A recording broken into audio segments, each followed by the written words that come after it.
Well, last time I had you on, I don't know how optimistic you sounded there, but how's morale in North Carolina today? Yeah, I mean, I think it's fair to say that things did not go as planned in the Bill Belichick debut last night. It's funny, the first 6 minutes, they get out there, 83-yard touchdown drive, very clean, very crisp, three and out on their first defensive series. And you were like, oh, hey, maybe these guys did split the atom. And then the next 54 minutes looked like pretty much every era of North Carolina football and the history of North Carolina football. The talent level, I think, is the more disturbing thing than the coaching. It looked almost like one of the late David Cutcliffe era Duke teams, or where you're just kind of getting beat at every position. The secondary was full of transfers. It got torn apart. Their two best offensive players were guys who were holdovers from the Mac Brown era. It did not look like an ACC caliber team. It looked like a stew of a bunch of things thrown together, hoping that the celebrity chef could make something out of it. And, you're up against an established program with a philosophy and a foundation and a background. And TCU did what you would expect them to do. They went up against a team they didn't know anything about. They made quick adjustments, effective adjustments, and UNC never adjusted. It was kind of the debacle the last time you and I talked. We're like, how bad could this potentially get? I think this is how bad it could potentially get. Okay, it is one game, and I always caution people, whether they're criticizing Arch Manning or Alabama, it's one game. But there can be breadcrumbs that are put down that you go, I don't know, if I keep following this, it may end up worse than this. I think the over-under was 8.5 for Carolina. Where would you stand on that bet today? Yeah, I'm still under. I mean, I think to get to 9 wins, 10 wins, you had to win this one.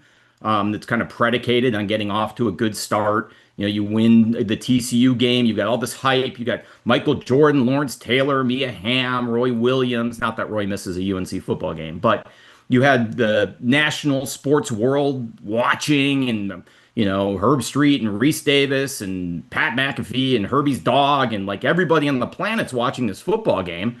And you're trying to capture all this momentum. You had 9 months to prepare. The eyes of the world are on Chapel Hill. You got all these stuff that they've trademarked, Chapel Bill and Bill's version and all this stuff. And then you go out and lay an egg like that. It certainly, if this was going to be what we had been pitched, what the UNC boosters and trustees had paid all these millions of dollars for, it was not going to look like this off the hop. Now, yeah, it doesn't mean that they can't regroup and figure things out and maybe make some changes in terms of who's playing and who's on the depth chart. But, the vision that was out there did not start like this. This was pretty grim. And to be honest, that second half, TCU comes out, scores a 75-yard touchdown on the first play.